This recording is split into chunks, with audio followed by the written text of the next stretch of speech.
कार्यालय आपका जो बहरी में नया भवन बन गया है जहाँ एसडीएम और तहसीलदार बैठते हैं, ये हमने करवाया।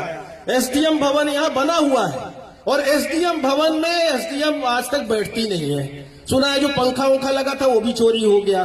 तो हम 1 सप्ताह का टाइम दे रहे हैं। अगर एसडीएम कार्यालय में एसडीएम महोदया बैठना नहीं शुरू करेंगी और उसका विधिवत संचालन नहीं होगा तो फिर हम सबको, साथियों को, कांग्रेसियों, जनता जनार्दन को फिर हमें आके समर्पित करना पड़ेगा।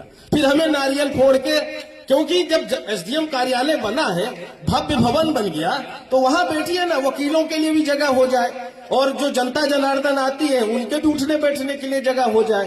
तो ये हम समझते हैं ये जरूरी काम है। इन सब कामों पे जिला प्रशासन को, स्थानीय खंड स्तरीय प्रशासन को ध्यान देना चाहिए। और भी बहुत सारी बातें हैं जो हम एक ज्ञापन के माध्यम से, क्या क्या विषय है वो हम सारी बात आपके बीच में रखेंगे। आपका पता ही है, नगझर और बमुरी के बीच में जो सोन पुल पे पुल सेंक्शन है, जब हम मंत्री थे तो हमने, चाहे वो जोगदय पुल का हो, चाहे ये नगझर का पुल का हो, और चाहे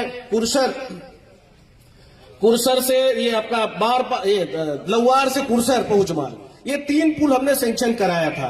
2 तो संचालित हो गए, एक अभी आधा अधूरा काम है, उसका काम बहुत धीमी गति से चल रहा है। एक वो पूरा कराने का है, दूसरा एक बारपान और भैंसाहुड़ के बीच में पुल हम विधायक रहते बनवाए थे, आज तक उसकी अप्रोच रोड नहीं बन पाई, जिससे बारिश के समय आवागमन अवरुद्ध हो जाता है। अभी भी लोगों को बड़ी मुश्किल में, पुल पे तो क्रॉस कर जाते हैं पर अप्रोच रोड नहीं होने की वजह से वो भी एक दिक्कत बनी रहती है। तो वो भी जिला प्रशासन से आज के इस उसमें ज्ञापन में है। हम चाहेंगे कि इन सब बातों पे कार्रवाई हो। और दूसरा है आपका, आवारा पशुओं से हमारे किसान बहुत परेशान रहते हैं। सबसे ज्यादा अगर किसान परेशान है तो आवारा पशुओं से परेशान रहते हैं। तो हमारा जिला प्रशासन से आग्रह है कि जो गौशालाएं बनी हैं उसको विधिवत संचालित करें तो कुछ तो राहत हो जाएगी, कुछ चारा भूसा की व्यवस्था करें। क्योंकि बाड़ा में जो भी संचालन कर रहे तो मजदूरों को मजदूरी का भुगतान नहीं हो रहा, जो भी चरवाह लगाए तो उनको मजदूरी का भुगतान नहीं हुआ, और चारा भूसा नहीं होने की वजह से बहुत सारे हमारी गौ माताएं, पशु, गौवंश की मृत्यु हो गई है। और ये हम समझते हैं कि घोर निंदनीय काम है। ये कहीं न कहीं हमारी जो संस्कृति है, जो हम गौ को माता का दर्जा देते हैं, उनके साथ भी बहुत बड़ा अन्याय है। इसलिए इस पे भी सरकार को ध्यान देना चाहिए।